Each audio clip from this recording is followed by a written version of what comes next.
بسم اللہ الرحمن الرحیم۔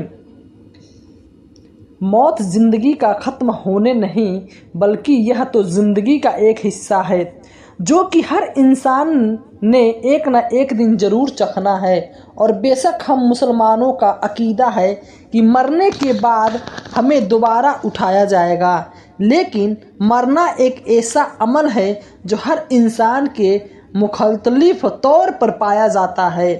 ہر انسان پہ موت پر حق ہے اور موت کے آنے کے طریقے بھی سب کے لیے مختلف ہیں، لیکن موت کی چند ایک نشانیاں سائنسدانوں نے تحقیق کے بعد جان لی ہے، جس نے ہر انسان کو موت سے پہلے دو چار ہونا ہے۔ جب موت بندے کو گھیرتی ہے تو اس کا رابطہ اس دنیا فانی سے آہستہ آہستہ ختم ہونا شروع ہو جاتا ہے، جس سے قریب بیٹھے ہوئے کو اس میں موت کی نشانیاں بھی نظر آنے لگتی ہے۔ آئیے انہی نشانیوں کا ذکر کرتے ہیں جو سائنسی طور پر موت سے پہلے ظاہر ہونے لگتی ہے۔ سب سے پہلی نشانی یہ ہے کہ مرنے والے کی بھوک اور پیاس ختم ہو جاتی ہے، کیونکہ جسم کو چبانے کی ضرورت نہیں رہتی، اس لیے خوراک طلب بھی نہیں کی جاتی۔ مرنے والے کی آنتیں کام کرنا بند کر دیتی ہے، جس وجہ سے پانی پیٹ میں داخل نہیں ہوتا اور اس کی پیاس نہیں بجھتی۔ اس کے ہونٹ خشک ہو جاتے ہیں، اس لیے پاس بیٹھے ہوئے لوگوں کو چاہیے کہ اس کو روئی یا چمچ کے ذریعے سے پانی پلائیں۔ موت سے پہلے ظاہر ہونے والی دوسری نشانی یہ ہے کہ انسان کی ہاضمہ ختم ہو جاتی ہے۔ موت سے چند گھنٹے پہلے انسانی جسم چلنا پھرنا بند کر دیتا ہے، اس کے جسم میں طاقت ختم ہونا شروع ہو جاتی ہے، وہ پیشاب پخانہ کرنے کی ہمت نہیں رکھتا، اس کا جسم کمزوری کی وجہ سے کانپنا شروع ہو جاتا ہے، وہ اپنے جسم میں بے حد زیادہ درد محسوس کرتا ہے اور درد کی وجہ سے وہ کرنا شروع کر دیتا ہے، اس کی آنکھوں سے آنسو بہنا شروع ہو جاتے ہیں۔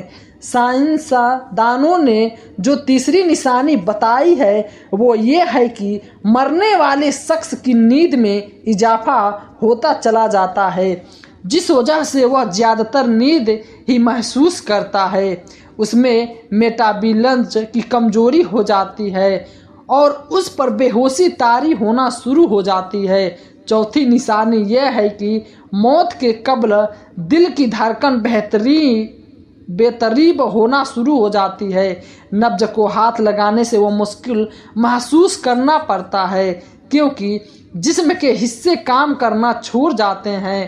پانچویں نشانی یہ ہے کہ مرنے والے کے جسم کا درجہ حرارت اور بلڈ پریشر کم ہونا شروع ہو جاتا ہے۔ چھٹی نشانی یہ ہے کہ مرنے والے کسی بھی چیز کو محسوس کرنا بند کر دیتا ہے، اس کا جسم ٹھنڈا ہو جاتا ہے اور جسم کی رنگت تبدیل ہو جاتی ہے۔ موت کی ساتویں نشانی یہ ہے کہ آس روٹین کے مطابق اس کے سانس لینے میں تکلیفی آ جاتی ہے، وہ تیز تیز سانس لینے لگتا ہے، جس سے وہ ظاہر ہوتا ہے کہ اس کا مرنے کا وقت نزدیک آ چکا ہے۔ مرتے وقت بندہ کسی کو پہچاننے میں دشواری کرتا ہے کیونکہ اس کا دماغ کام کرنا چھوڑ جاتا ہے، جس کی وجہ سے ادھر ادھر کی باتیں کرنا شروع کر دیتا ہے، کبھی وہ کلمہ پڑھنا شروع کرتا ہے تو کبھی اپنے گھر والوں سے کہتا ہے کہ مجھے ڈر محسوس ہو رہا ہے۔ موت کا سب سے آخری مرحلہ اور نشانی سکرات ہے۔ سکرات سے مراد موت کی شدت اور خوشی ہے جو موت کے وقت پیش آتی ہے، اور موت سے پہلے ہر آدمی پر سکرات کی کیفیت طاری ہوتی ہے، لیکن بعضوں کا سکرات کا اثر اور نشانی اس پر ظاہر بھی نہیں ہوتا، اور کسی کو اس شدت کے ساتھ اس کا اثر ہوتا ہے کہ پیشانی پر پسینہ بھی آتا ہے۔ موت کی شدت مومن کے حق میں کفاری سیاست اور موت موج میں رفع دفع جات بھی ہوتی ہے، جیسا کہ بیماری اس کے حق میں بعد سے کئی بار بنتی ہے۔